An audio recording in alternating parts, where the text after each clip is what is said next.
So we've talked about the nav bit of navigates, and now I think we're going to talk about the IGA bit of navigates. So we've named the problem, we've accepted the problem, we've validated thoughts and feelings around that problem. And what we're going to do next is investigate the function of the problem. So this is where the behavioural analysis comes in. And it's done in a very collaborative way, so in a CBT way, if you like.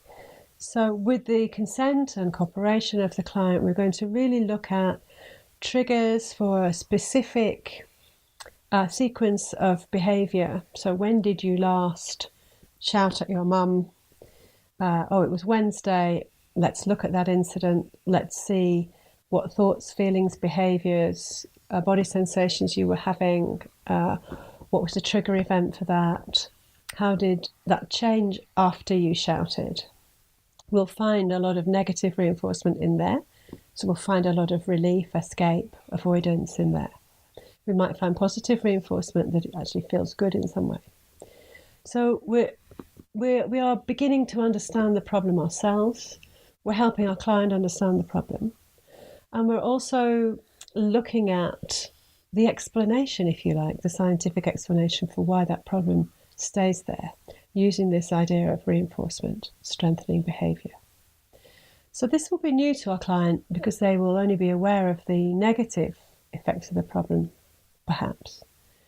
And so it's serving many purposes for us and taking our client a little further on the journey.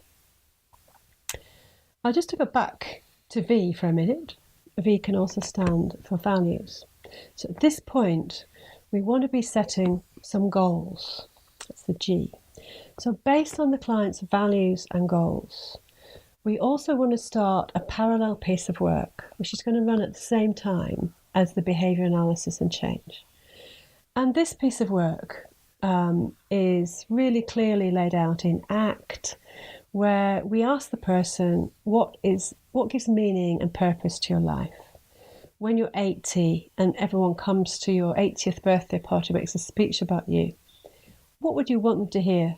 What would you want to hear them say about you, what you've done with your life, who you've been? So using those values, I want to be a loving partner. Let's set a small goal.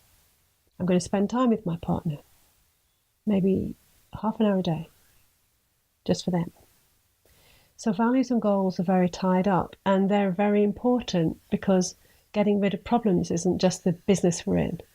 Actually getting a life worth living is important too, which is why we've called our book, Get Your Life Back.